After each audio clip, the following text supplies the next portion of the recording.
Cuba's government announced it will begin reopening hotels and restaurants after almost 3 months of lockdown. The United Nations elected 4 new non-permanent members of the Security Council this Wednesday. South African President Cyril Ramaphosa has called for drastic action on violence against women, which has surged during the COVID-19 lockdown. From the headquarters of Telesur English in Havana, Cuba, this is From the South, and I'm Katrina Goss.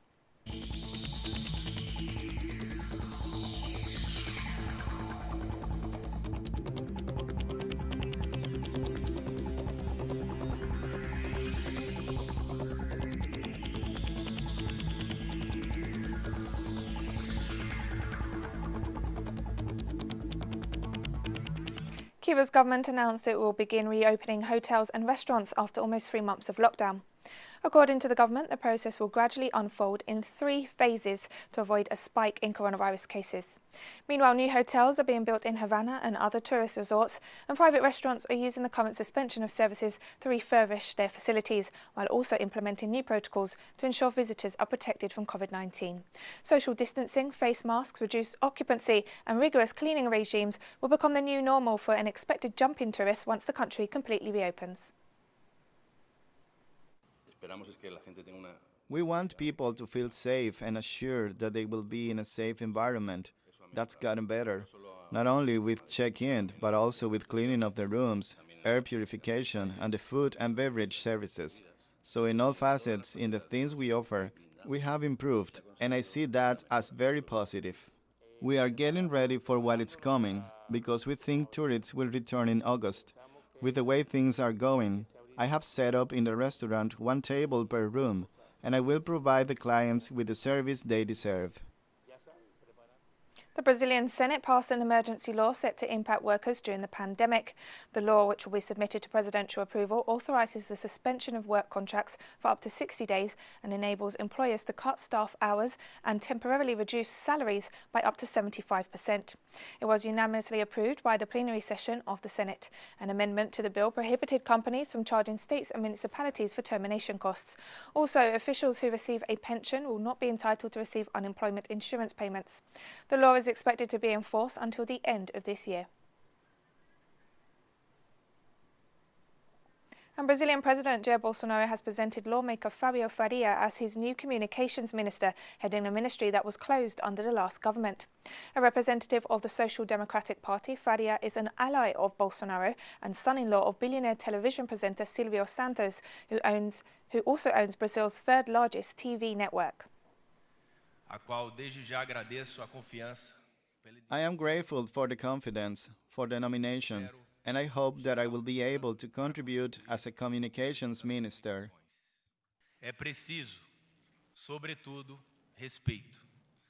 We need respect above all, and let us leave our political ideological differences aside to face this common invisible enemy. Chile has become a major hotspot of the coronavirus pandemic, which continues to hit the Latin American region hard. Chilean authorities have now reported over 184,000 COVID-19 cases. The country ranks first in South America in terms of the number of cases per 1 million people at over 9,500. The country's health system is overwhelmed.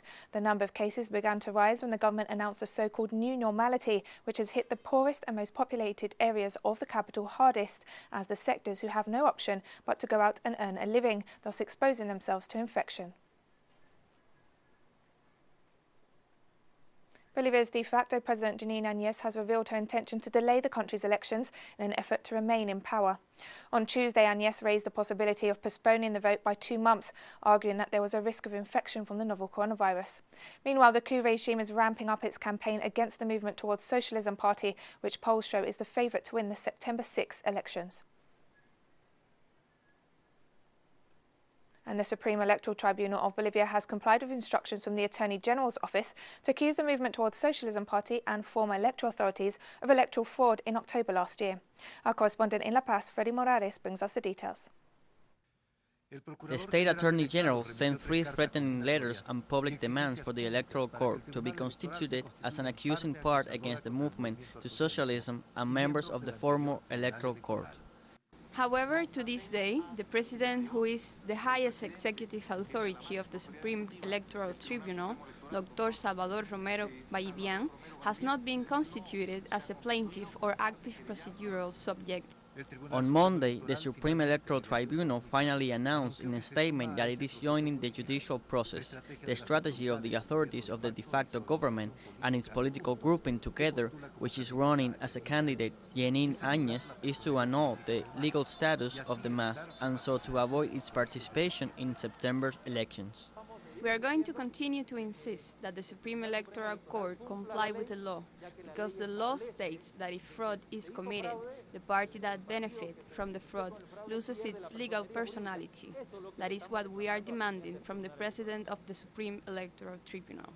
The movement to socialism maintains the first place in the vote preference surveys for the planned election for next September, while the candidate Jeanine Áñez is debated between the third and fourth place of a total of 8 candidates.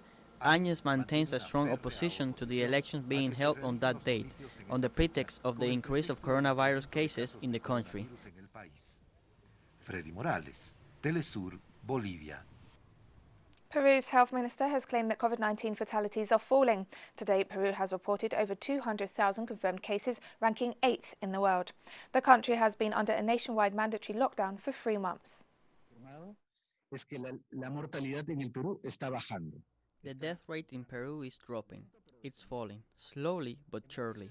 In terms of infection, our epidemic is slowing down. The number of cases used to double every 7 days. Today, it is every 15 days, and in some regions, every 20 days, which means the speed of infection has slowed down. In most of the country's regions and in many provinces, and in some places, even in the country, a significant number of districts don't have any cases.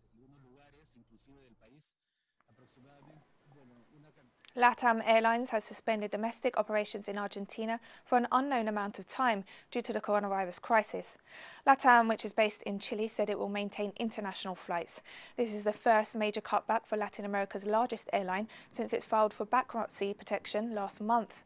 A LATAM spokesperson said the subsidiary will begin a government process in Argentina before it can lay off over 1,700 employees. LATAM's top rival, Colombia's Avianca, has also filed for bankruptcy protection and liquidated its subsidiary in Peru. Mexico, Canada and the United States announced they will maintain restrictions on movements at their borders. The measure extends the ban on crossing from one country to another through July 21st. The US-Mexico border is one of the most active in the world, as over 1 million people normally cross it every day. Officials announced on Tuesday that the US, Mexico and Canada decided to extend the restrictions on non-essential travel across their borders for 30 days.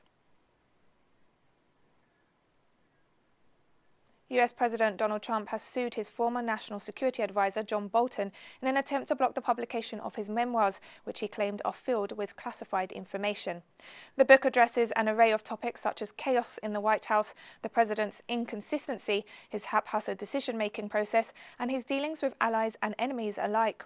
Bolton's lawyer says the White House is using national security justifications as an excuse to stop him from talking, which could lead to criminal charges.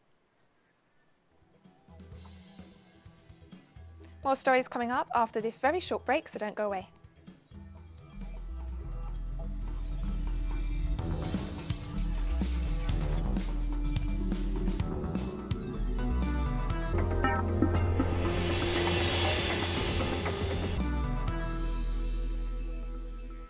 Welcome back to From the South. The United Nations elected 4 new non-permanent members of the Security Council this Wednesday. Special voting arrangements were made at the UN headquarters due to COVID-19 related restrictions. 7 countries were vying for the spots. The 193-member body elected India, Ireland, Mexico and Norway as the next Security Council non-permanent members for a 2-year term. UN member states also elected Turkish diplomat and politician Volkan Bozkır as president of the 75th session of the UN General Assembly.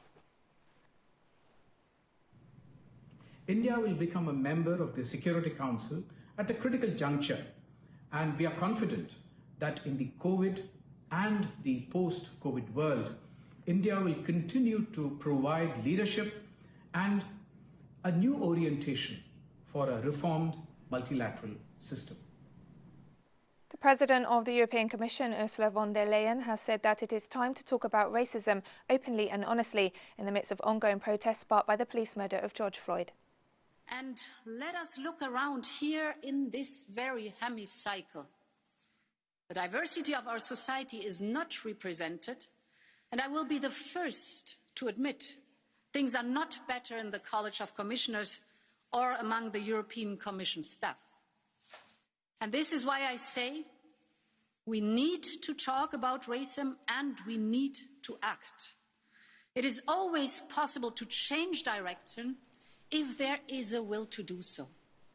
In Belgium, dozens of freelance interpreters working in EU institutions have demonstrated in front of the European Parliament over a lack of financial assistance during the COVID-19 pandemic. Protesters say after virus lockdowns were implemented, their work has all but dried up, and now with a usual summer break around the corner, many will go without 5 months of income this year. Interpreters say they feel abandoned by the EU and are angered by the lack of financial aid, while the body continues to preach solidarity. Around 1,200 freelance interpreters usually ensure simultaneous interpretations across the EU's 24 languages during conferences and events. The International Association of Conference Interpreters is negotiating with EU agencies to do better than their offer of an advance to be paid back when normal interpreting work resumes. Solidarity, they've asked the member states to do it, they've set up a fund, but they're not practicing that solidarity that they're preaching within the institutions themselves, and that's quite problematic. And I think that a solution can be found, but for that they need to engage in proper social dialogue, they need to engage with our interpreters. Mid-June. July's around the corner. We don't work in August anyway. That will take us through to September, and at that point, that will be roughly 5 months that some of us will have had no income, and all of us will have suffered from a marked drop in our income. So our patience essentially is beginning to run out, and that's why we've decided to up the game. One of Spain's most visited monuments, the Alhambra Palace, has reopened its doors after a 3-month closure due to the coronavirus. With travel regulations still in place until June 21st, only locals were able to visit the site, which is one of the world's largest open-air museums of Islamic architecture. From July 1st, borders will be open to all international visitors, although strict security measures will remain in place. This includes the mandatory use of masks, hand sanitizer, and the observance of social distancing rules. Today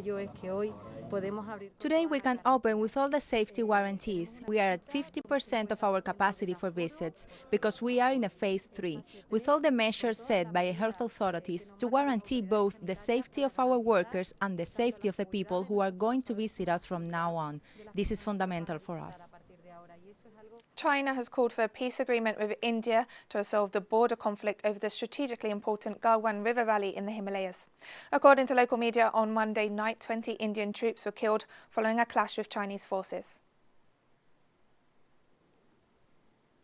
After the incident, both China and India expressed their commitment to resolving their divergence through dialogue and safeguarding peace and tranquility in the border areas. As the two largest developing countries and emerging economies in the world, the common interests of China and India far outweigh their divergence. The two countries should earnestly follow the important consensus reached between the leadership of the two countries and ensure that China-India relations move in the right direction in line with the interests and expectations of the people of the two countries. We hope that India will work with China and make joint effort in this direction. And we're taking one last very short break now, so stay with us for more.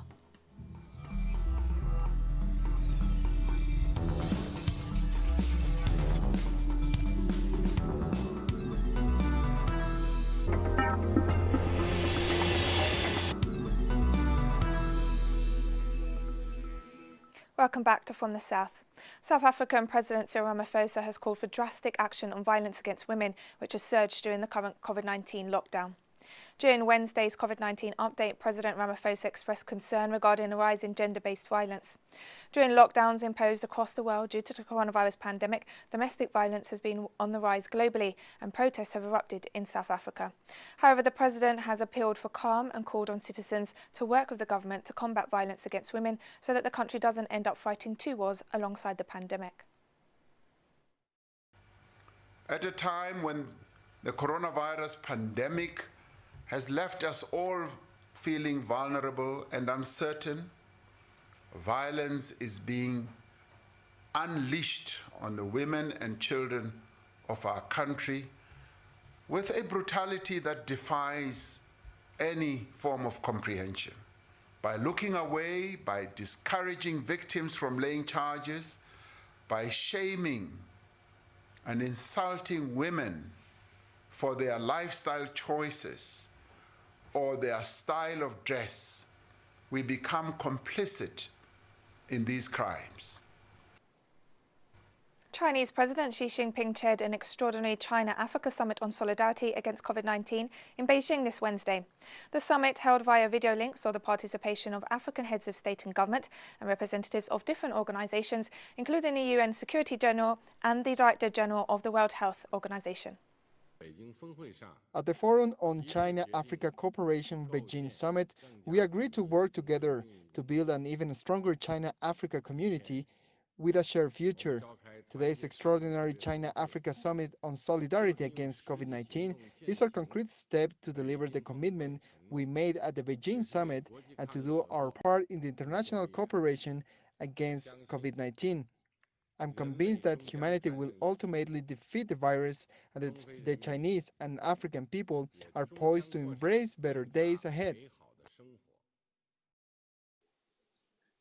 I want to take this opportunity to join my colleagues to thank you, President Xi, and through you, the government of China and the people of China for the swift response to provide Kenya and indeed the rest of our continent with medical supplies, including testing kits, personal protective equipment, pharmaceuticals, all to help us fight, not just in Kenya's case, the COVID-19 pandemic, but also the locust invasion that we recently had.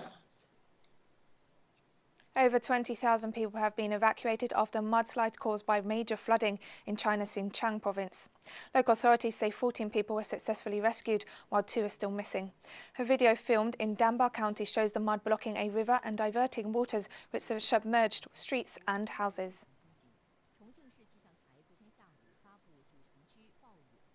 The UN Refugee Agency has relocated over 30,000 Nigerians who fled into neighbouring Niger following a rise in attacks by militias. Niger's Maradi region has become a temporary shelter for Nigerian refugees displaced by armed groups. Despite border closures due to COVID-19 restrictions, refugees have been allowed to enter Niger and receive aid and basic healthcare. The insecurity at the border and the influx of refugees has further displaced 23,000 Nigerians in their own country. In the border villages, the host villages, we could not ensure the protection of these people, the management of protection cases, the follow-up of children, the follow-up of women, all of the aspect of protection. It was really very difficult. Here in the villages of opportunity, it will be really very easy with all the partners who are already working on the sites. Zimbabwean nurses at some of the country's main health facilities have downed tools demanding a review of their salaries because of soaring inflation.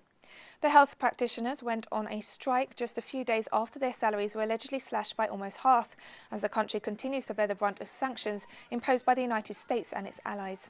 The move comes at a time when the Zimbabwean government is striving to combat the COVID-19 pandemic, which fortunately has been spreading at a slower rate in the country than in neighbouring nations such as South Africa. The United States imposed its harshest sanctions yet against Syria on Wednesday to prevent President Bashar al-Assad from achieving a military victory. The new travel restrictions and financial sanctions authorise a freeze on the assets of anyone dealing with Syria, regardless of nationality, and cover many more sectors. The sanctions also target those dealing with entities from Russia and Iran. The unilateral measures were imposed under an executive order and the so-called CISA Syria Civilian Protection Act. US Secretary of State Mike Pompeo said the new steps were the start of a sustained campaign of economic and political pressure against President Assad and vowed more in the coming weeks.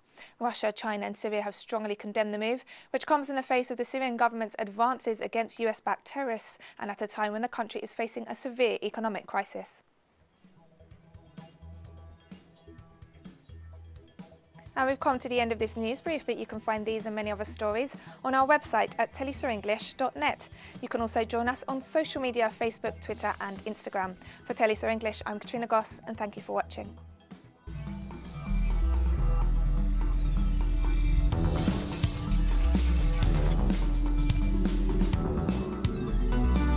Follow our latest updates concerning the novel coronavirus by checking our special content in our website.